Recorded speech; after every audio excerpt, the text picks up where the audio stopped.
नमस्कार विद्यार्थियों, आप सभी का बहुत बहुत स्वागत है इस वीडियो में। आज हम हिंदी व्याकरण का एक बहुत ही महत्वपूर्ण विषय पढ़ने जा रहे हैं। ये विषय है शब्द से संबंधित। आइए जानते हैं कि आज के इस वीडियो में हम शब्द प्रकरण के बारे में क्या कुछ विशेष पढ़ेंगे। आइए जानते हैं इस वीडियो के विषय बिंदु। आज के इस वीडियो में हम शब्द का अर्थ जानेंगे कि शब्द कहते किसे हैं, शब्द से व्याकरणिक आधार पर क्या तात्पर्य होता है तथा पद का क्या अर्थ होता है। शब्द और पद को प्राय एक ही अर्थ में प्रयुक्त किया जाता है, किंतु इनके बीच बहुत ही बारीक फर्क होता है। हम उसे समझने का प्रयास करेंगे। इसके बाद हम शब्द और पद में अंतर भी समझेंगे कि शब्द और पद में परस्पर क्या अंतर है। तो तैयार हो जाइए आप सभी।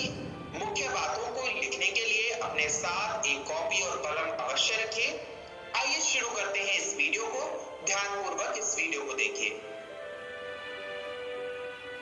जब भी हम कुछ कहते हैं तो उस कहने के लिए हम जब अपने वायु विविड से कोई ध्वनि उत्पन्न करते हैं तो वे ध्वनियां एक क्रम में निकलती हैं और दरअसल उन ध्वनियों के सार्थक और स्पष्ट रूप को ही हम वर्ण कहते हैं। वर्ण व्याकरण की मूलभूत इकाई है। इसका वर्णन करना नितांत आवश्यक है ताकि हम शब्द को भली प्रकार समझ सकें। विद्यार्थियों, इन ध्वनियों से मिलकर ही शब्द बनते हैं। आइए जानते हैं कैसे। स्क्रीन पर देखिए। स्क्रीन पर आपको कुछ वर्ण दिखाई दे रहे हैं, म, क, ल।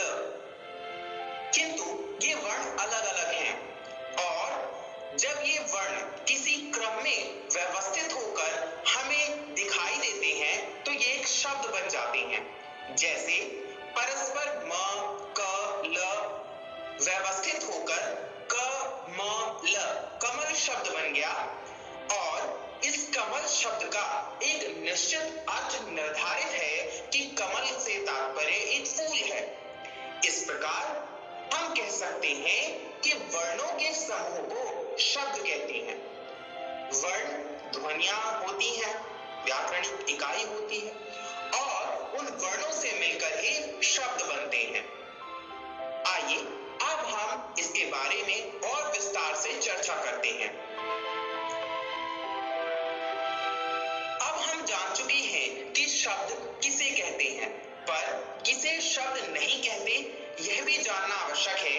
इससे और स्पष्ट हो सकेगा कि शब्द किसे कहते हैं। हमने जाना कि वर्णों के समूह को शब्द कहते हैं, पर क्या सभी वर्णों के समूह को शब्द कहते हैं? आइए इस पर चर्चा करते हैं। स्क्रीन पर देखिए। क, म, ल। अभी हमने कमल शब्द के बारे में पढ़ा। कमल शब्द का तात्पर्य है कमल का फूल। कमल से तात्पर्य एक प्रतीक से है जिसका अर्थ होता है गुलाबी रंग का एक फूल, जिसका चित्र आप स्क्रीन पर देख सकते हैं। इस प्रकार कमल एक शब्द है। आइए अब दूसरे शब्द को देखते हैं। ल, म, क, लमक। पर लमक का अर्थ क्या है? क्या आप लमक से कोई अर्थ सोच सकते हैं? पर लमक का कोई प्रतीकार्थक अर्थ नहीं है, इसलिए लमक एक शब्द नहीं है। परंतु उसी वर्ण के क्रम को जब हमने क, म, ल कमल बनाया तो वह एक शब्द हो गया। आइए अब हम अगले उदाहरण को देखते हैं। म, क, ल मकल। मकल का क्या अर्थ हुआ? मकल का कोई अर्थ नहीं है, इसलिए मकल का अर्थ न होने के कारण मकल कोई शब्द नहीं होगा। इस प्रकार हम कह सकते हैं वर्णों के उस समूह को जिसका कोई अर्थ हो उसे शब्द कहते हैं और ये अर्थ प्रतीकात्मक होते हैं। आइए अब हम आगे पढ़ते हैं और विस्तार से। आइए अब हम शब्द का अर्थ जानते हैं।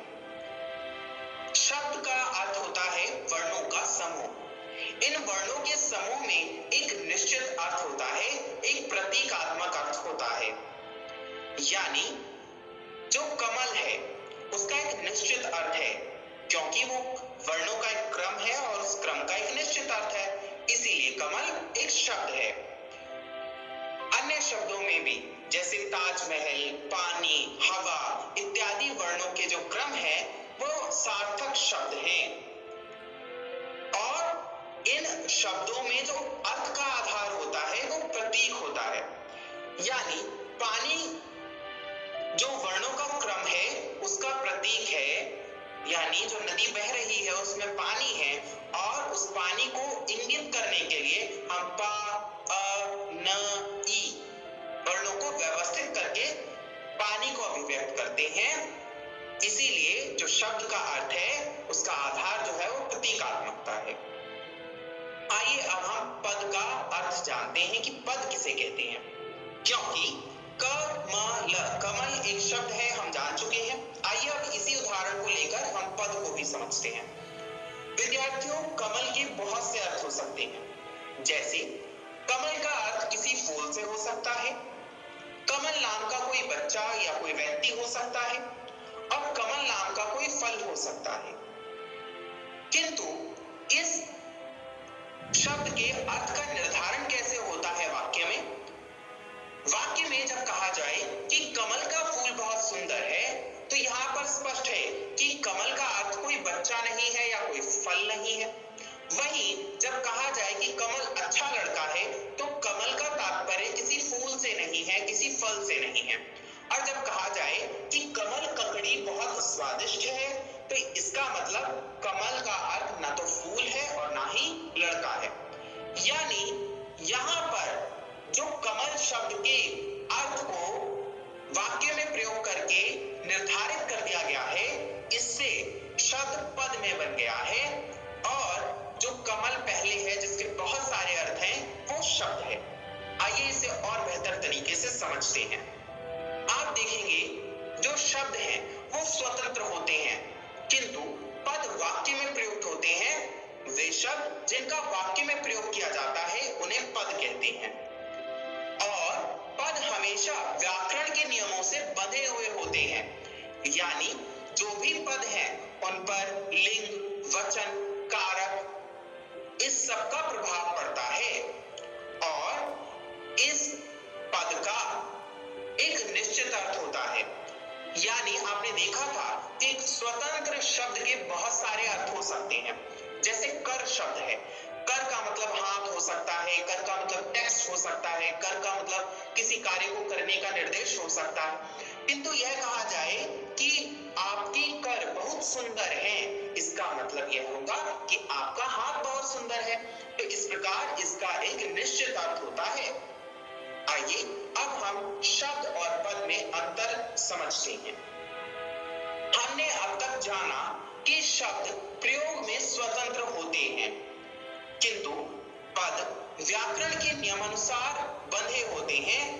पदों का प्रयोग, शब्दों का प्रयोग जब व्याकरण के नियमों के आधार पर किया जाता है तो वे पद बन जाते हैं और शब्द में अर्थ का संकेत मात्र होता है, किंतु पद का अर्थ वाक्य में स्पष्ट होता है।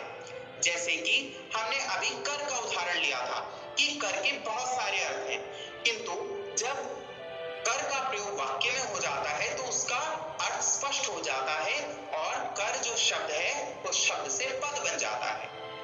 और जो शब्द हैं वो व्याकरण के नियमों से नहीं बंधे होते।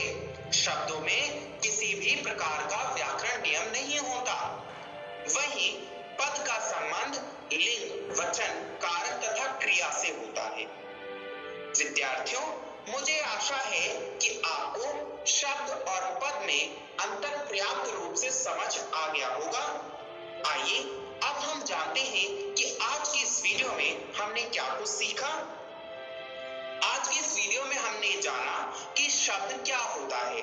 हमने जाना वर्णों के सार्थक समूह को शब्द कहते हैं। हमने यह भी जाना कि पद किसे कहते हैं। पद वे शब्द होते हैं जिनका वाक्यों में प्रयोग हो जाता है। और हमने शब्द और पद में क्या अंतर है इस पर भी चर्चा की। मुझे आशा है कि आपको आज का विषय स्पष्ट रूप से समझ आ गया होगा। घर जाकर इसका अभ्यास करना ना भूलें।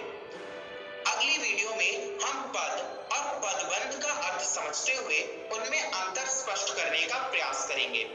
तब तक अपना ध्यान रखिए। फिर मिलेंगे अगली वीडियो में। इस वीडियो को देखने के लिए बहुत बहुत धन्यवाद।